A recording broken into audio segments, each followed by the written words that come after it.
दिल्लीत शिक्षणाच्या हक्कासाठी उपोषण सुरू आहे, पण दुर्दैव असं आहे की देशाचं भविष्य घडवणाऱ्या या मुद्द्यावर अख्खा देश गप्प आहे. सगळ्या विद्यार्थ्यांना हा न्याय मिळालाच पाहिजे. यामध्ये 3 कॅटेगरीची लोक येतात. एक, लाडाऊ नागरिक जे आज स्वतःचं घरदार काम बाजूला ठेवून दिल्लीच्या रस्त्यावर बसलेत. ते फक्त स्वतःसाठी नाही तर उद्या तुमच्या आणि आमच्या मुलांच्या हक्काची, चांगल्या शिक्षणाची लढाई लढतायत. 2, राजकीय अंधभक्त ते महान लोक ज्यांचे डोळे राजकारणाच्या अंधभक्तीने झाकले गेलेत. मुद्दा शिक्षणाचा असो वा भविष्याचा, यांना त्यात फक्त आपल्याच पक्षाचा फायदा आणि तोटा दिसतो. सत्य काय आहे याच्याशी यांना काहीच घेणं देणं नाही. आणि तिसरे ते लोक आहेत ज्यांना बाहेर देशात काय चाललंय, शिक्षणाचा काय खेलखंडोबा होतोय याच्याशी आमचा काहीच संबंध नाही. आम्ही बरे आणि आमचं काम बरं, अशी सोयीस्कर भूमिका घेऊन गप्प बसलेत.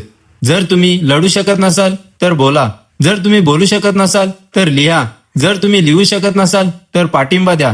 जर तुम्ही पाठिंबा देऊ शकत नसाल तर लढणाऱ्यांचे मनोधैर्य खच्ची करू नका, कारण ते तुमच्या बाजूने लढाई लढत आहेत.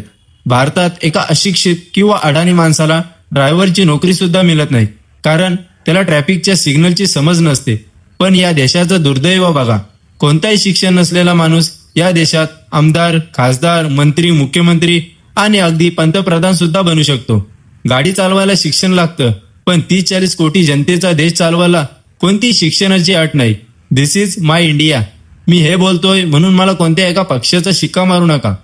मी ना बीजेपीचा आहे, ना काँग्रेसचा, नाही सीजेपीचा, ना दुसऱ्या कोणत्या पक्षाचा. मी फक्त आणि फक्त एक जबाबदार भारतीय नागरिक आहे.